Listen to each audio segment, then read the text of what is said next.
ओम।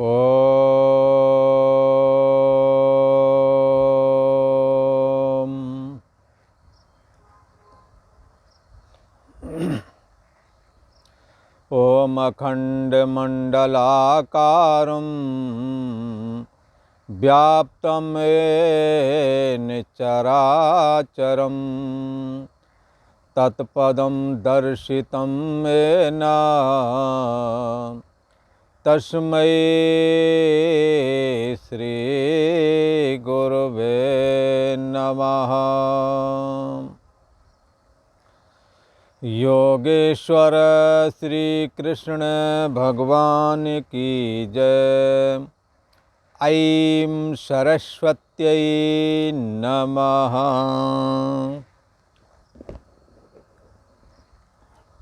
पूर्व का प्रसंग एक बार स्मरण करते हैं। इस 14वें श्लोक अध्याय में भगवान ने पूर्व में कहा था कि मेरी जो महत ब्रह्म रूप जो मूल प्रकृति है, ब्रह्म का मतलब व्यापक,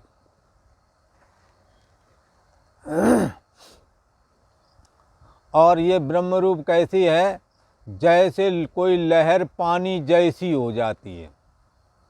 ये माया भी परमात्मा में परमात्मा की जैसी हो करके रहती है। वो तो बड़े विचार से उपनिषद शास्त्र का, वेदों का जो वेदांत भाग है, उपनिषद भाग है, उसके द्वारा विचारवान बड़े बड़े ऋषि महर्षियों ने जब विचारा तो उन्होंने कहा कि ये माया परम ब्रह्म परमात्मा के आश्रय में रहती है और उसी को ढकती भी है। जैसे पानी के आश्रय में लहर रहती है, ऐसे वो मात्र पानी के आश्रय में रहती है, पर पानी को ढक दिया और क्या, पानी कोई नहीं कहता ये लहरें हैं, ऐसा कहते हैं। तो ये क्या है, ये मूल प्रकृति भी परमात्मा व्यापक है, तो ये भी बहुत व्यापक कही गई है।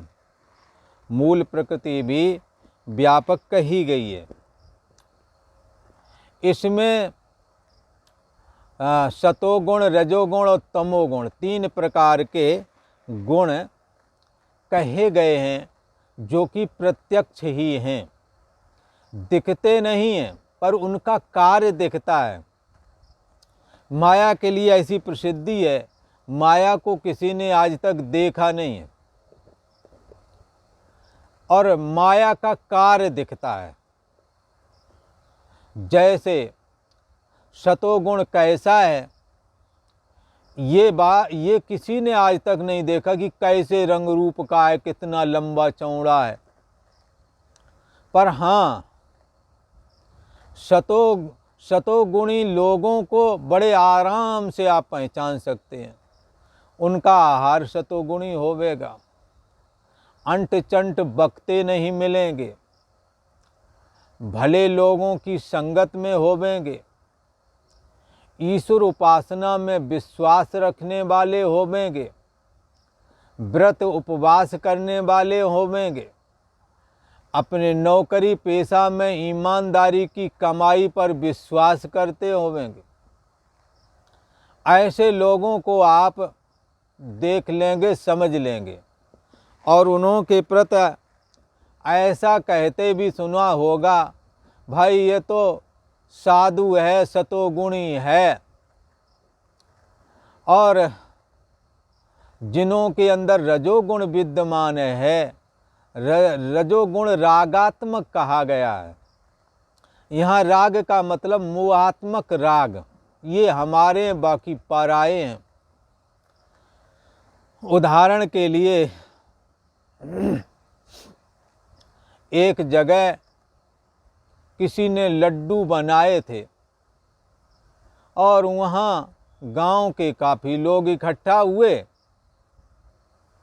और उन्हों के बच्चे भी वहाँ खेल रहे थे। तो ये हुआ कि चलो बच्चे हैं, चलो इनको एक एक लड्डू दे देते हैं। बांट दिया, बाद में 2 रह गए। एक अपना लड़का रह गया, एक दूसरे का रह गया। अपना लड़का एक आंख का रहा और दूसरा वाला लड़का सर्वांग सुंदर था। तो उन्होंने कहा चलो एक रह गया, जिसको तुम अच्छा मानो उसको दे दो। तब उसने अपने एक आंख वाले बच्चे को दे दिया। ये तो अच्छी बात है, पर यहाँ एक बात की पहचान हो जा रही है। उसको छोड़ना ना चाहिए था, उसको भी उसमें आधा तोड़ के दे देता, पर ये दिमाग नहीं लगाया। तो क्या है, किसी ने पूछा कि भाई एक ही लड्डू था और तूने ऐसे क्यों दिया, उसको वो नहीं अच्छा लग रहा है तेरे को। तब उसने कहा हमें तो यही सबसे अच्छा लग रहा है, इसी से हमारा सबसे ज़्यादा राग है। तो क्या है, रजो रागात्मकम विद्धि। रजोगुण को तुम रागात्मक मोहात्मक जानो। जैसे हस्तिनापुर के सम्राट महाराजा धृतराष्ट्र, जिनके अधीन भीष्म, द्रोण, कर्ण, कृपाचार्य जैसे महारथी भी थे, जो स्वर्ग में देवताओं को भी चुनौती दे सकते थे, ऐसों के वो अधिपति थे। और धर्मराज युधिष्ठिर को जन बच्चे से लेकर के सभी लोग पसंद करते थे, उस समय के लोग। और इन्हों का पुत्र दुर्योधन दुराचारी था, और इन्हों की इच्छा क्या थी कि राज्य सारा का सारा मेरे पुत्र दुर्योधन को मिल जाए, पांडवों को कुछ नहीं, ये मांगे खाएं, कहीं भी जाएं, मर जाएं, चाहे कुछ हो जाए, इनको जला डालो, जहर दे दो। क्या है, अपनों के प्रति राग और दूसरों के प्रति नफरत। रजो रागात्मकम विद्धि तृष्णा संग समुद्भवम। तृष्णा इतनी कि इतना बड़ा साम्राज्य, पांडवों ने कहा हमें 5 ही गांव दे दो अपने गुजर बसर के लिए। उन्होंने कहा हम सुई की नोक के बराबर भी नहीं देंगे। रजो रागात्मकम विद्धि तृष्णा संग समुद्भवम। तृष्णा को बढ़ाने वाला होता है और आसक्ति को भी बढ़ाने वाला होता है, ऐसा कहा। भगवान श्री कृष्ण कहते हैं कि मेरी जो मूल प्रकृति है, महत ब्रह्म रूप मूल प्रकृति संपूर्ण भूत प्राणियों की योनि है। अर्थात संपूर्ण प्राणी मात्र इसी मूल प्रकृति से उत्पन्न होते हैं, इसीलिए इसको गर्भाधान का स्थान कह दिया। अरे भाई, गर्भ को धारण करने वाली है मूल प्रकृति, कौन सा गर्भ धारण करने वाली है? तो परछिन्न व्यक्तित्वपना रूप जीव भाव। जितने भी जीव भाव हैं, ये सब मूल प्रकृति से ही, उसने जब मूल प्रकृति ने अपने को विघटित किया तो अनगिनत संकल्पात्मक परमाणु से भी अत्यंत सूक्ष्म प्रकृति ने अपने को डिवाइड कर दिया, और डिवाइड किए हुए उन टुकड़ों को ही मन कहा गया, जो हमारे आपके अंदर विद्यमान है, जिस पर अंतर्यामी आत्मा प्रतिफलित होता है, जिसके कारण हम और आप मैं हूँ ऐसा कहने में समर्थ होते हैं। भगवान श्री कृष्ण कहते हैं चाहे मन में प्रतिबिंबित होकर के और उसमें अंतर्यामी आत्मा का गर्भ धारण होता है। बोले किसी ने कहा कैसे होता, हमने तो नहीं देखा। अरे ये जो मैं हूँ, ये सोने के समय तो नहीं लग रहा था, पर मैं हूँ रूप ये गर्भ कहाँ से आया? तो प्रकृति ने अपने को विघटित करके जब मन के रूप में तब्दील किया, तो उस मन में मैं हूँ ये तब तक नहीं था जब तक कि परमात्मा का संसर्ग नहीं हुआ था, परमात्मा ने जब तक उसमें बीज स्थापित नहीं किया। मैं हूँ परछिन्न व्यक्तित्वपना रूप बीज डाल दिया और सारे मनों को जोड़ दूं एजुकल टू मूल प्रकृति, तो मूल प्रकृति एक ही है। उसमें जब परमात्मा ने गर्भ स्थापन किया तो एको हम वाला गर्भ आ गया। जहाँ चैतन्य सत्ता में मैं हूँ भी नहीं था, अर्थात निरहम पद था जो अंतर्यामी आत्मा, उसमें अहम पद का होना, यही चेतन विभाग रूप गर्भ को धारण करना कहा गया है। मूल प्रकृति में जब परम ब्रह्म परमात्मा चेतन रूप में सोने जागने वाली चेतना के रूप में प्रतिबिंबित हुआ तो एको हम, जिसमें एक अहम भी नहीं था, उसमें एको हम लगने लगा और उसका नाम ओम कहलाया। यही ईश्वर है। और जब मूल प्रकृति ने अपने को विघटित किया तो मन के रूप में, संकल्पात्मक मन के रूप में प्रकट हुआ और उसमें भी परमात्मा प्रतिबिंबित हुआ, तो सोने जागने वाली चेतना के रूप में, तो ये गर्भ का धारण कराना हो गया। ये सोने जागने वाली चेतना ही मन रूप प्रकृति में गर्भ का स्थापन करना कहा गया है। भगवान श्री कृष्ण कहते हैं जितनी भी मूर्तियां इस संसार में बनी हैं, बोले कौन सी मूर्तियां? एड़ी से चोटी तक जो हमारा आपका शरीर है, जितने भी प्राण को धारण करने हारे प्राणी हैं, इन सभी प्राणियों में सर्व योनिषु, संपूर्ण प्रकार की योनियों में, मानव योनि, जानवर योनि, जानवरों में कुत्ता घोड़ा गधा योनि, सभी योनियों में जितनी मूर्तियां अर्थात शरीरधारी प्राणी उत्पन्न होते हैं, उसमें ये मूल प्रकृति तो उन सबको गर्भ धारण करने वाली माता कही जाती है। और मैं परम ब्रह्म परमात्मा मूल प्रकृति और मन में चेतन रूप बीज को स्थापन करने वाला पिता कहलाता हूँ।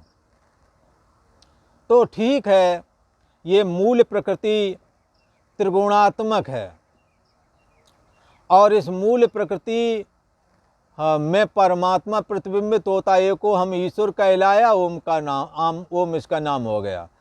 और मूल प्रकृति विघटित होकर के मन में प्रतिबिंबित हुए तो हाँ एक बहुत ये हो गए नानात्व। नानात्व का मतलब जीव नाना है, नाना प्रकार के शरीरधारी प्राणियों को ही यहाँ नाना शब्द करके कहा गया है। पर ब्रह्म की दृष्टि से यदि देखो, नेह नानास्त किंचन, यहाँ स्थावर जंगम रूप जो जगत नानात्व के रूप में दिख रहा है, नाना प्रकार का है। पर ब्रह्म की दृष्टि से देखो, जैसे लहरें नाना हैं, फैन बुलबुले नाना हैं, पर पानी नानात्व भाव से रहत है, ऐसा कहा। भगवान श्री कृष्ण कहते हैं ये सतोगुण, रजोगुण और तमोगुण जब अंतःकरण में बढ़ते हैं और अपना वर्चस्व स्थापित करते हैं तो क्या स्थिति बनती है, ये बात पूर्व में निरूपण कर दी गई है। भगवान श्री कृष्ण कहते हैं कि सतोगुण के द्वारा सुख उत्पन्न होता है और रजोगुण कर्म में लगा देता है और तमोगुण तो ज्ञान को आवृत करके प्रमाद में लगाए रखता है। इस प्रकार ये जो तीन प्रकार के गुण हैं ये प्रकृति से ही उत्पन्न हुए हैं और ये अविनाशी इस जीवात्मा को बांध देते हैं। ज्ञान वैराग भक्ति आदि सतोगुणी कर्मों में और क्रियात्मक रजोगुण कर्म में और निद्रा आलस प्रमाद आदि तमोगुण रूप कर्मों के द्वारा, इनके संस्कार के द्वारा ये जीव बांधा जाता है, बंध जाता है। तो पहचान तो उन्होंने बता दी, जब सभी इंद्रियों में प्रकाश चेतनता हो और ज्ञान की भी वृद्धि यदि मन में हो रही हो तो समझ लो सतोगुण बड़ा है। रजोगुण की तो बता ही दिया, ये रागात्मक है, मोह बढ़ाने वाला है। और तमोगुण के लिए कहा समस्त इंद्रिय शरीर आदि में जड़ता छा जाती है, मोह छा जाता है, प्रमाद में लगे रहते हैं। अगर ऐसा लगता है और मादक पदार्थों के सेवन में लगे तो ऐसा यदि तुम्हें लग रहा है तो समझ लो तमोगुण का समय चल रहा है, अंतःकरण में तमोगुण बढ़ चुका है, ऐसा समझना चाहिए। किसी ने कहा महाराज कदाचित ऐसा कभी हो कि तमोगुण है, रजोगुण और सतोगुण आदि इनके समय में जब ये बड़े हुए हों,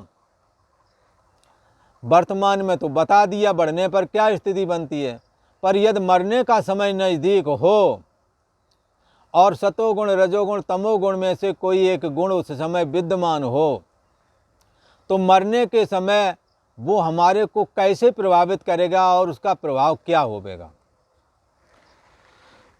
इस विषय पर भगवान श्री कृष्ण कहते हैं, अर्जुन भगवान श्री कृष्ण कहते हैं ये 14वें अध्याय का और 14वां ही श्लोक है जिसमें ये बात क्लियर कर रहे हैं कि हमारे जीवन को तथा मृत्यु के समय ये तीनों गुण हमारे को किस प्रकार से प्रभावित करते हैं, किस प्रकार से ऊर्ध्वगमन करा सकते हैं और किस प्रकार से अधोगमन भी करा सकते हैं। ऐसे भगवान श्री कृष्ण अर्जुन से इस प्रकार कहते हैं कि हे अर्जुन, यदा सत्वे प्रवृद्धे तु प्रलयं याति देहभृत तदोत्तम विदाम लोका नमलान प्रतिपाद्यते। यदा सत्वे प्रवृद्धे तु प्रलयम याति, सतोगुण के समय सतोगुण के वृद्धि होने पर सतोगुण ने जब अपना वर्चस्व स्थापित कर लिया है अंतःकरण में और मन में, उस समय प्रलय आ जाए, प्रलय आ जाने का मतलब तुम्हारे शरीर शांत होने का समय आ जावे, अर्थात उसी समय मृत्यु का समय आकर के खड़ा हो। यदः सत्वे प्रवृद्धे तु प्रलयम याति देयभृत तदोत्तम अविदाम लोका अमलान प्रतिपद्यते।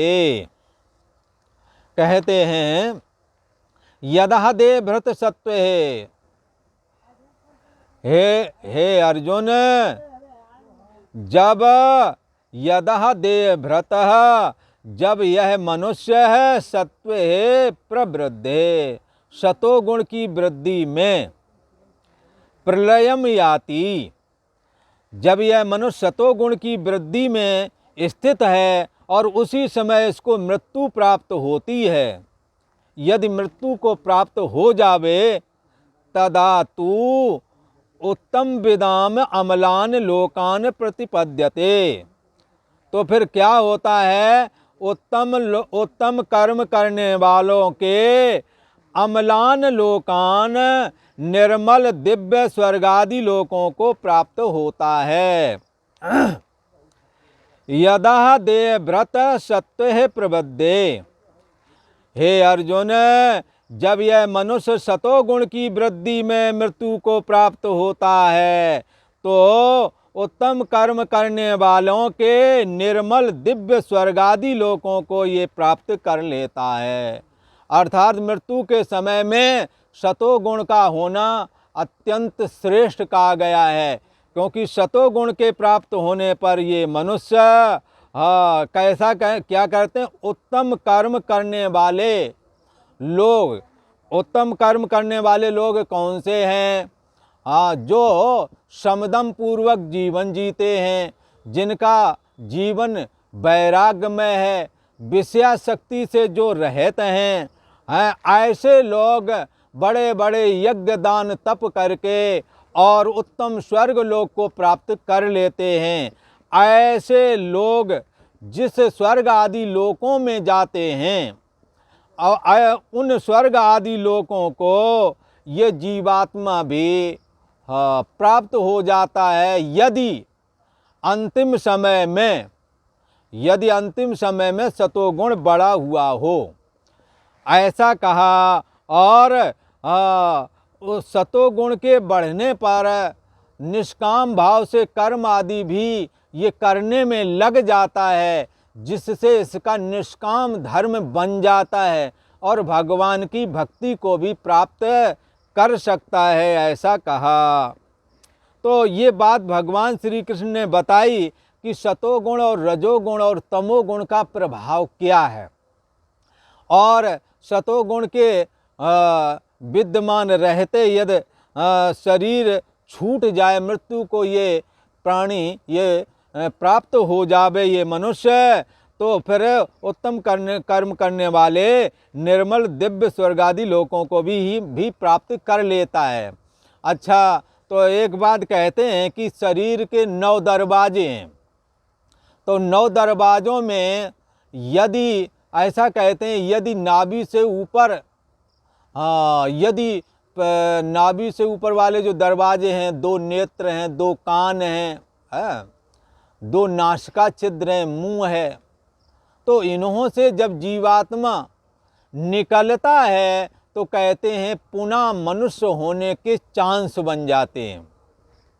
इसलिए ये कहा गया है कि अधा गच्छन्ति तामसा, परंतु यदि विषयासक्ति से आसक्त हुआ तो वो चांस बन जाते हैं नाभि से नीचे वाले दरवाज़ों से निकलने के। जीवात्मा जब नाभि से नीचे वाले जो दरवाजे हैं वहाँ से जब निकलता है तो फिर मनुष्य योनि में न जाकर के अधागमन होने के चांस हो जाते हैं।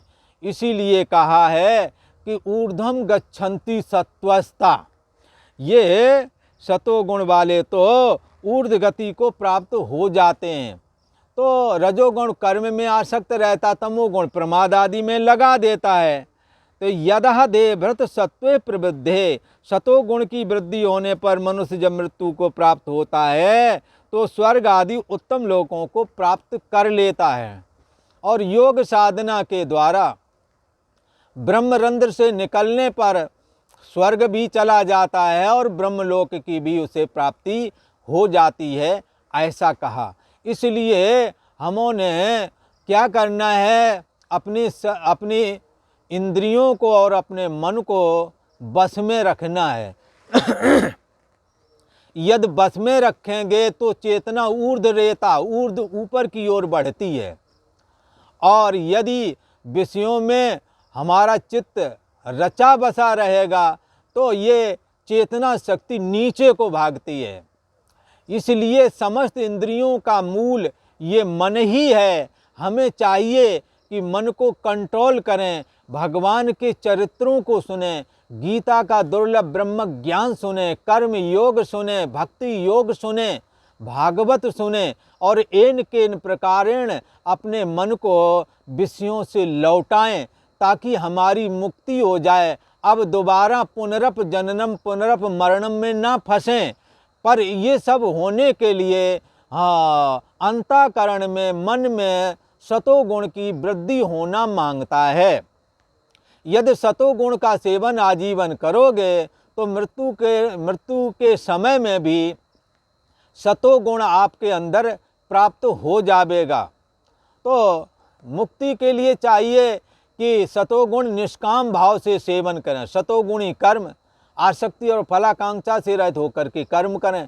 कर्म रजोगुणी होता है, पर जब आसक्ति और फलाकांक्षा से रहित होकर करोगे तो ये सतोगुणी हो जाता है, और ये कर्म आपको ज्ञान वैराग भक्ति देवेगा, भोग और मोक्ष दोनों देवेगा। इसलिए मुक्ति जो तू चाहता, विष सम विषय तज तात रे, आर्जो क्षमा सम दम सुधा पी दिन रात रे।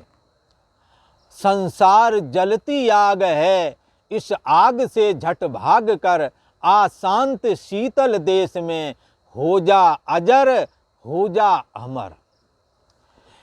ये कहते हैं कि संसार जलती आ गए। हाँ, राग द्वेष ये कोई कम है क्या?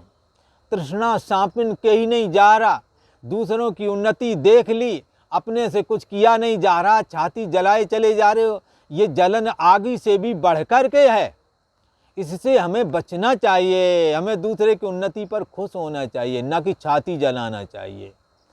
यदि तुमने करना तुम भी करो, अच्छा करो और कमाओ, पर जलना क्यों? सभी को अपना अपने प्रारब्ध का भोग प्राप्त होता है। उसने मेहनत की, प्रारब्ध ने साथ दिया, उसकी उन्नति होगी। तुम भी करो, तुम्हारा भी साथ प्रारब्ध देवेगा, क्योंकि देवता उन्हीं की उन्नति करते हैं, उन्हीं का साथ देते हैं, उन्हीं का सहयोग करते हैं। जो मेहनत करते हैं, कर्म करते हैं, जो एक्टिव रहते हैं, उन्हीं की उन्नति में देवता भी सहयोग करते हैं। पर जलने से तो आप अपना शरीर भी जला रहे हैं, और दिन रात जलते जलते चेहरे की आकृति भी आपकी बदल गई है। चेहरा भी जलंतु सा दिख रहा है। देखते ही लोग कहते हैं देखो तो इसका चेहरा, ये अंदर घुर रहा है, ये अंदर कुछ ना कुछ गलत सोच रहा है, ये टीस लिए बैठा है, ऐसा लोग बोलते हैं। हमें इससे बचना चाहिए, दूसरों की उन्नति को देख करके खुश होना चाहिए। और यदि अपने पास सुख संपत्ति है तो बंधुओं, सुख संपत्ति को बांट करके खाना चाहिए। अपने सुख को तो दूसरों में बांटो, पर दूसरों को सुखी देख करके खुश हो जाओ। ऐसा करने से जीवन आनंदित हो जाएगा, और ऐसा करने से सतोगुण भी बढ़ेगा। एक दूसरे के प्रति सहानुभूतिपूर्ण बर्ताव रखो। भोजन चाय आदि करते समय एक बार कोई आया तो उससे अवश्य पूछो, भाई चाय पी लो, पानी पियोगे क्या, भोजन कर लो। ऐसा करने से दूसरे के चित्त में सुख उत्पन्न होता है। मीठी वाणी से सत्कार करो। और तुलसीदास जी ने तो ये कह दिया है, तुलसी मीठे वचन से सुख उपजे चौओर, वशीकरण एक मंत्र है तज दो वचन कठोर। ये कठोर वचन छोड़ दो, पर उस वचन बोले नहीं कबहूँ। ये कड़ुए वचन किसी को नहीं बोलना है, हमेशा मधुर वचन बोलना है, प्यार से बोलना है, सहानुभूतिपूर्ण बर्ताव करना है। अब अगला आदमी का कोई सहारा नहीं है। हाँ, एक बार एक जगह हम खड़े थे और उन दोनों लोगों की आपस में बनती नहीं थी, तो अब उन्होंने कहा बताओ हमारे को ऐसा हो गया, हमारे को ऐसा हो गया। बोले मर जा सारे का मतलब। अब वो तो पहले से परेशान है ही है, और वो उसने कुछ कहा भी बताया तो उसको ये और सुना दिया। तो क्या है बंधुओं, ये है सहानुभूतिपूर्ण बर्ताव तो ना हुआ। हमें परिवार में भी ये खोज करके देखना है, आप भी तो नहीं किसी से बोलते हो ऐसा, कहीं ऐसा तो नहीं आप चुपके से अलग से खा रहे हो और दूसरों और दूसरों को पता नहीं लगने दे रहे हो। ठीक है, ऐसा तुम करने में स्वतंत्र हो, पर ये कर्म तुम्हारी उन्नति में बाधा है, और ये कर्म छुप कर के खाना तुम्हारी मेहनत का है, तुम्हें अधिकार है। पर अच्छा तब हो जब आप दूसरों को भी कुछ दे कर के खाएं। कर्म विपाक में ऐसा कहीं किसी से हमने सुना है कि ऐसा आता है जो अकेले चुपके से अपना खा लेते हैं, दूसरों को नहीं पूछते हैं। कई बार भूखा है तो भी अपना खा लिया, पर पूछा नहीं, अथवा खराब गया तो भी नहीं पूछा, भोजन नहीं पूछता हूँ, चाहे हम कुत्ते को डालने पर इसे नहीं दूंगा। ये बात अच्छी नहीं है। ऐसे लोग कहीं ना कहीं अजीर्णता के शिकार जन्मांतर में हो जाते हैं, जो चुपके से खाते हैं, अच्छा अकेले खा जाते हैं, दूसरों को नहीं देते। भूखा बैठा है, भोजन आपका वेस्ट जा रहा है तो भी आप नहीं देने को तैयार हैं। अपने ही लोगों को, दूसरों की तो बात ही छोड़ो, देना तो चाहिए अपने को, वैसे दूसरों को भी, पर अपनों में भी अपने छांट रहे हो। ये भाई का लड़का ये हमारा है, ये बुआ का है, मेरे को क्या मतलब है। दुनिया भरे की टेंशन पाल करके अपने चित्त को राग द्वेष से दूषित कर लिया। ऐसा आचरण आपको अंतिम समय में सतोगुण की स्थिति से विचलित कर देगा, और इस स्थिति में गया हुआ चित्त आपको निश्चय ही गर्त में फेंक देवेगा। इसलिए हाँ, ये भगवान से शुक्रिया मनाओ कि हमारा मन सदैव दूसरों की सेवा में, परोपकार में, दूसरे के प्रति सहानुभूत में, ऐसे व्यवहार में रहे ताकि लोगों को हमारे व्यवहार से कोई शिकायत ना हो, बल्कि प्रसन्न हो। तो मन को चाहिए कि विषयों में लोलुपता को कम करके एक दूसरे के प्रति सहानुभूतिपूर्ण बर्ताव, सेवा भाव, ऐसे कामों में अपने को लगाएं। तो ये आपको बस जो ये चाहते हो ना, ये हमारे अधीन क्यों नहीं, हमारे को क्यों नहीं सत्कार करते, मेरा सम्मान क्यों नहीं करते, ये अपने आप करेंगे। इसलिए ये मन ही सारी जड़ है। मन से जलन को निकालो, मन से कटुता को निकाल के बाहर फेंको। अपने लोग हैं, राग द्वेष से पीड़ित हैं, रजोगुणी चित्त में कुछ ऊटपटांग निकलता है, कह दिया सुन लिया, सह दुख शिकवा न करें। परिवार में चलाने के लिए बहुत कुछ सहना पड़ता है। कई बार बच्चे बेवकूफ़ अच्छे से बना रहे हैं, उन्हें पता है, बोलते पूछते कहाँ गए तो बोले हम वहाँ ऐसा करते रहे, वैसा करते, बेवकूफ़ बना रहे। माँ बाप को पता है कि ये वहाँ गया होगा, ये वहाँ जाता है, ये ऐसा करता है, उन्हें सब पता है, फिर भी तुम्हारी सब बात सह लेते हैं। पर तुम उनको एक बात भी उधार नहीं देते। जैसे ही कोई कहा नहीं कि खरी खोटी सुना दिया, बात करने को राजी नहीं, जब जॉब लग जाती तो बात करने को राजी नहीं। ये आपने सतोगुण की स्थिति को खराब कर दिया। आपने अपने मन के द्वारा दूसरों के चित्त को तो दूषित किया, खुद तो दूषित हो, दूसरों को भी दूषित कर दिया, उन्हें भी पीड़ित किया। जहाँ वाणी से ही खुशी मिलने थी, वहाँ वाणी से तुमने खुशी तो नहीं दी पर दुख दे दिया। इससे हमें बचना है। भगवान श्री कृष्ण कहते हैं ये मन ही दुखों की जड़ है, जानो तभी कि अब हम जागे जब मन खुद विषयों से भागे। राग द्वेष रूप विषय से, मान अपमान से, दूसरों के कटुता रूप वचन से आप अपने मन को लौटाओ। इसलिए जानो तभी कि अब हम जागे जब मन खुद इन विषयों से भागे। उपनिषद में तो ऐसा कह दिया है, मन एव मनुष्याणाम कारणम बंध मोक्षयो बंधाय विषयासक्तम मुक्त्यै निर्विषयम स्मृतम। ये मन ही बंधन और मुक्ति का कारण है। मुक्ति देने वाला तो संसार की आसक्ति से रहित मन, विषयासक्ति से रहित मन, दूसरों की को कटुता देने से रहित मन, सबके प्रति सहानुभूतिपूर्ण बर्ताव करने वाला मन चाहिए। ऐसा मन मुक्त स्वरूप ही कहलाता है। इसलिए भगवान श्री कृष्ण कहते हैं जब ऐसा बर्ताव करोगे तो जीवन में सतोगुण की वृद्धि होवेगी। और सतोगुण की यदि वृद्धि हुई, उस समय यदि तुम्हारे शरीर का प्रलय आया, यदा सत्वे प्रवृद्ध है, जब चित्त की स्थिति परम निर्मल है, सबको प्रेम से व्यवहार करते हैं, सबके साथ तुम्हारा मधुर व्यवहार है, सहानुभूतिपूर्ण बर्ताव है, आसक्ति और फल की इच्छा से रहित होकर के दूसरों के काम में आ जा रहे हो, तो ऐसी स्थिति चित्त की जब होती है, जब भगवान का स्मरण भी चल रहा है, भगवान के जो साधु संत हैं उनसे भी आपका प्रेम बढ़ रहा है। संत सभा सपनेऊ नहीं देखी, लोचन मोर पंख समलेखी। तो क्या है, साधुओं की सभा तक नहीं देखी, और देखी तो फिर उटपटांग बोल रहे, तो सतोगुण तो ना रहा। माने माता पिता नहीं देवा, ना तो माता पिता का सत्कार करते हो, ना देवताओं को मानते हो। माने माता पिता नहीं देवा, साधन सन करवावे सेवा, जिनके ये आचरण भवानी, ते सब जानो निश्चर प्राणी। ये सब निशाचर है। निशाचर कौन बन जाते हैं? जो तमोगुणी और रजोगुणी है, जिनमें सतोगुण नहीं है।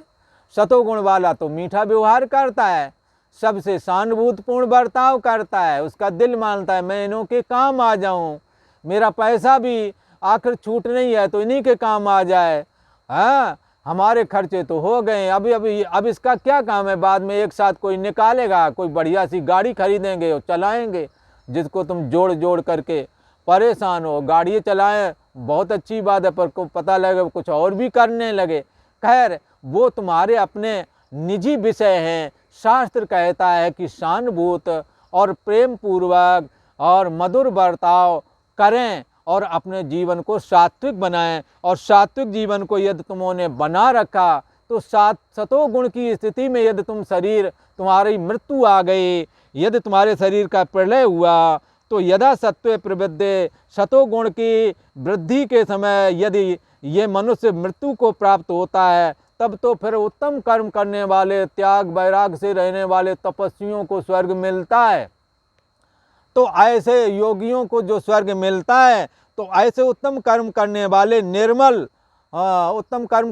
निर्मल स्वर्ग आदि लोकों में जाते हैं। ये सतोगुणी भी निर्मल दिव्य स्वर्ग आदि लोकों को प्राप्त कर लेता है, ऐसा कहा। और आज इतना ही। ओम शांति शांति शांति।